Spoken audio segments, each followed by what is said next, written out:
Hello everybody, कक्षा 9 गणित में आपका स्वागत है। आज है डे 7 और आज हम संख्या रेखा पर वास्तविक संख्याओं का निरूपण देखेंगे। डे 7 अभी तक हमने संख्या रेखा पर अपरिमेय संख्या को निरूपित करना सीख लिया है, पर अब हम ऐसी संख्याओं को निरूपित करेंगे जो कि दशमलव प्रसार के रूप में है। ठीक है, मैंने दशमलव प्रसार के बारे में आपको पिछली वीडियोस में बताया हुआ है। मैंने आपको बताया था कि कैसे आप दशमलव प्रसार देखो और पता लगा लो कि जो आपकी संख्या है वो अपरिमेय है या परिमेय है। 3 तरीके के दशमलव प्रसार देखे हमने। पहला था शांत दशमलव प्रसार। शांत दशमलव प्रसार जिसमें आपका जो शेषफल है वो शून्य आ जाए। ठीक है, यह आपका परिमेय संख्या होता है। इसके बाद हमने देखा था अनवसानी आवर्ती।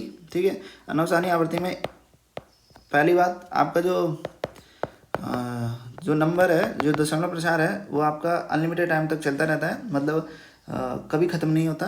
और उसमें एक और ख़ास बात होती है, उसमें किसी नंबर की रिपीटेशन होती है, कितने भी नंबर की रिपीटेशन हो सकती है। ठीक है, तो जैसे उदाहरण के तौर पर 0.3 का बार। ठीक है, इसे हम लिख सकते हैं 0.333 डैश। ठीक है, तो यहाँ पर 3 की पुनरावृत्ति हो रही है, तो ये होती थी आपकी अनवसानी आवर्ती। अनवसानी आवर्ती भी आपका क्या है, एक परिमेय संख्या।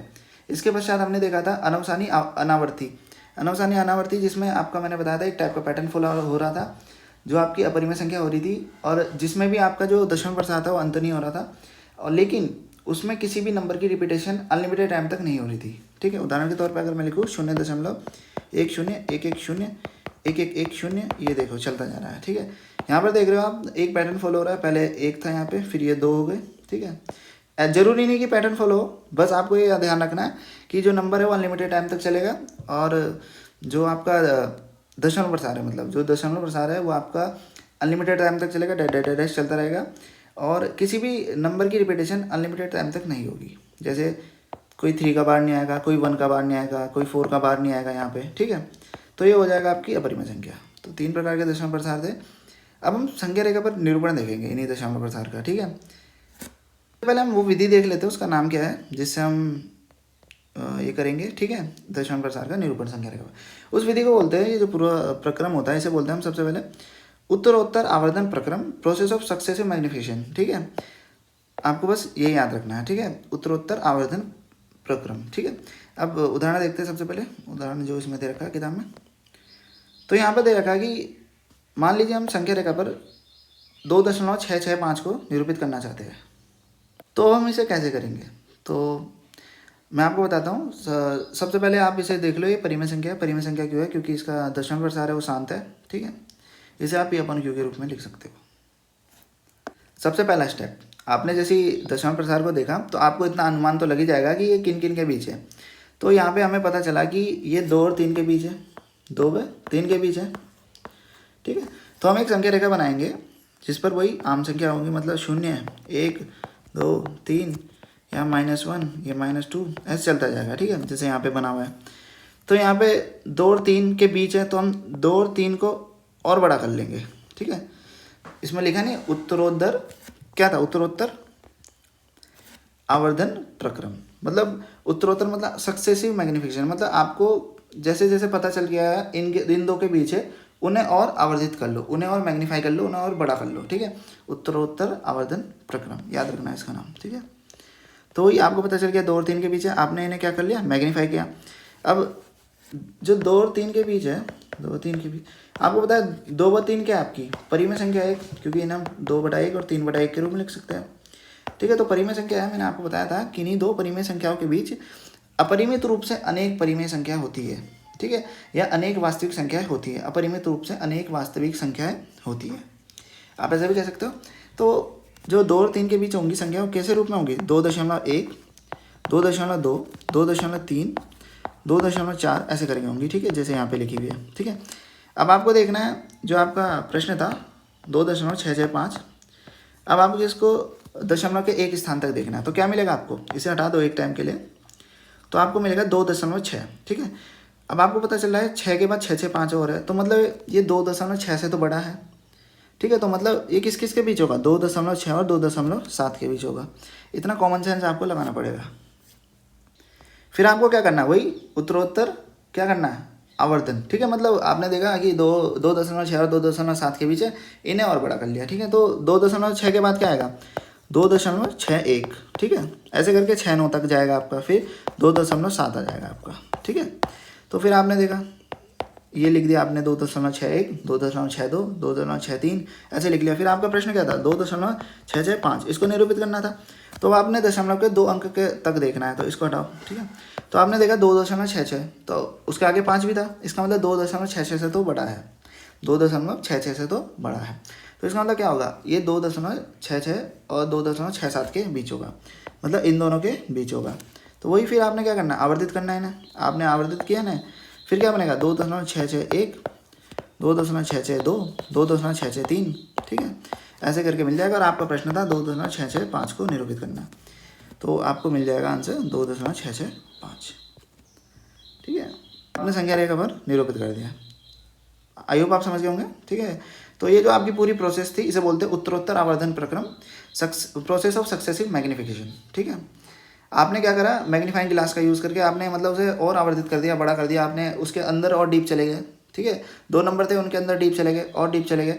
अब आप और डीप जा सकते हो इसमें, तो क्योंकि इसमें मैंने आपको क्या बताया, अपरिमित रूप से अनेक परिमेय संख्या है, ठीक है, बहुत सारी। आप निकालते जाओगे थक जाओगे, ठीक है। कंप्यूटर्स तभी बने हुए हैं उन्हें निकालने के लिए ना। अब आगे देखते हैं।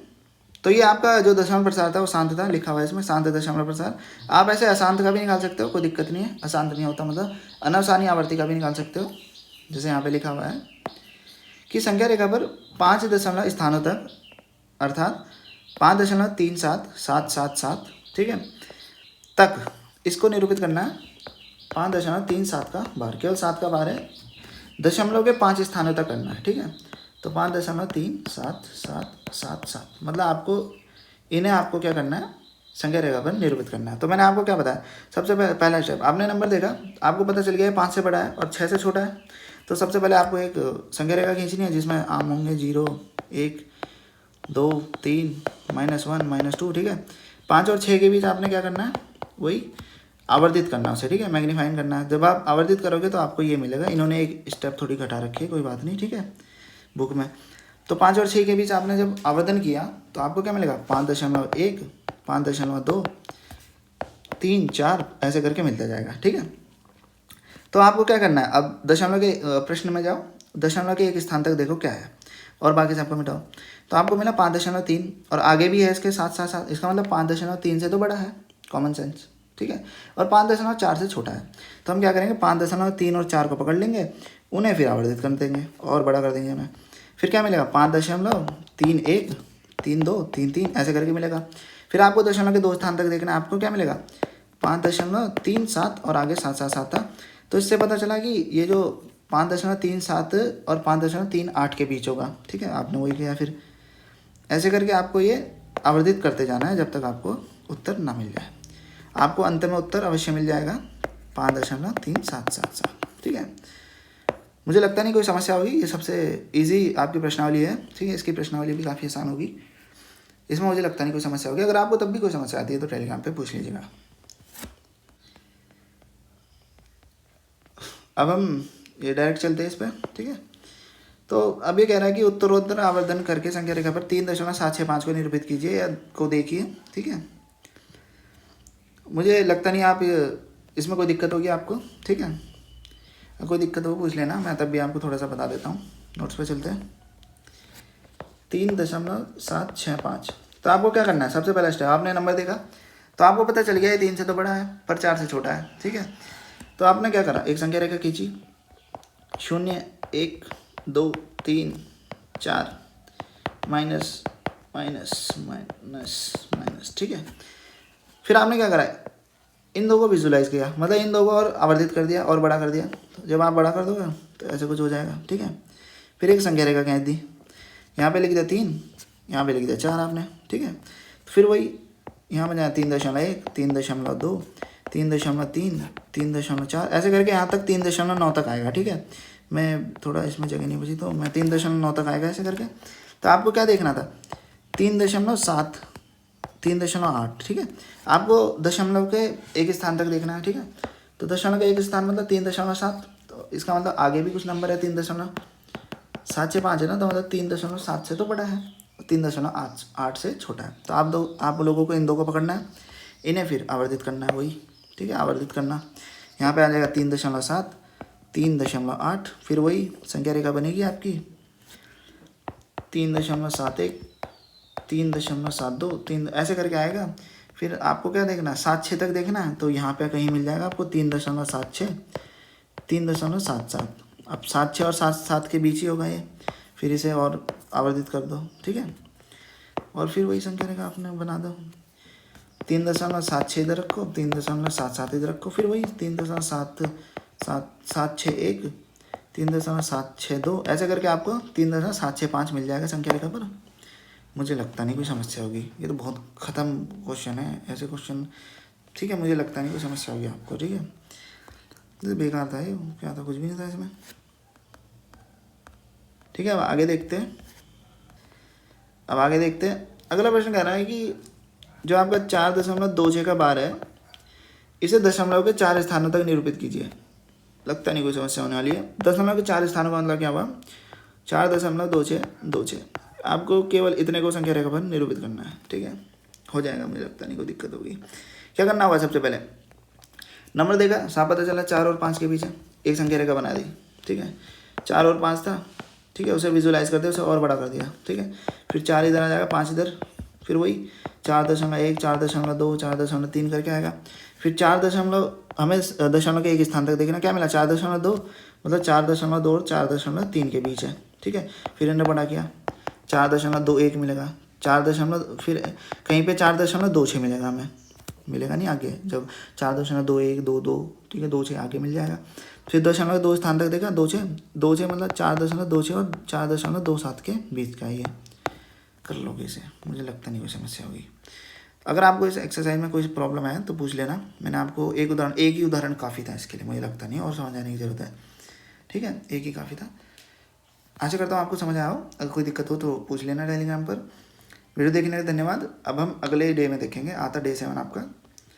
अगले डे में हम क्या देखेंगे, कहाँ गए, वास्तविक संख्याओं पर संक्रिया है, ठीक है। तो मिलता है अगली वीडियो में।